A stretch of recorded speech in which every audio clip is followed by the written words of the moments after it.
Sorry, this is part 2. So sorry about this. So if you're fishing, I can read right through you and see what you're trying to do, and I can 3 steps ahead of you.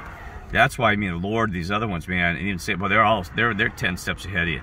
You can outwit them. You can outsmart them. They already got you. They got you by time. They got you by thought, and their intellectual level is way beyond us.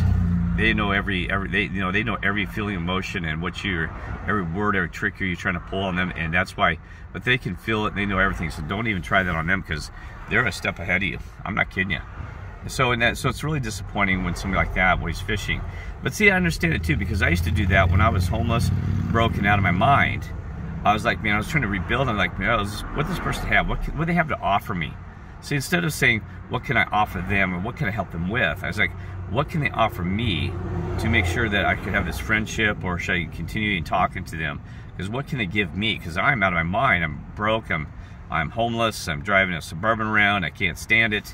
Not the Suburban, but to stand the situation. And I'm, I've got all these things I'm intact with. I'm like, it's like I want to get off the streets. I'm in pain. And I said, so what can they offer me to help me with my situation? So I would start studying. I'd be asking them some questions about, did they have a home? Did they have a vehicle? Do you have any money in the bank?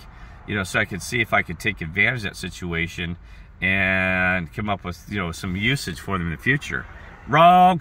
Don't do that.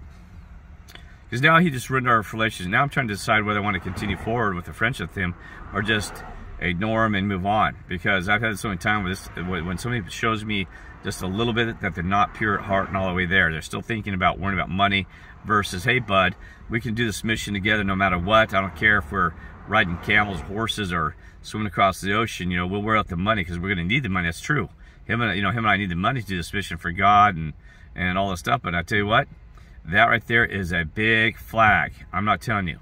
Do not do that to me, or don't do it to somebody else. So if you've seen this, be very careful, because that's fishing. There's many types of fishing. It's with a hook. It means I'm going to hook you in. And so if you're going to do that, what else are you going to hook me with? So how would you fish? If you have to do fishing, because we all fish, we're trying to find out some information, but don't fish for nitty, because then you're putting hooks in people's mouth and reeling them in and banging them on the head.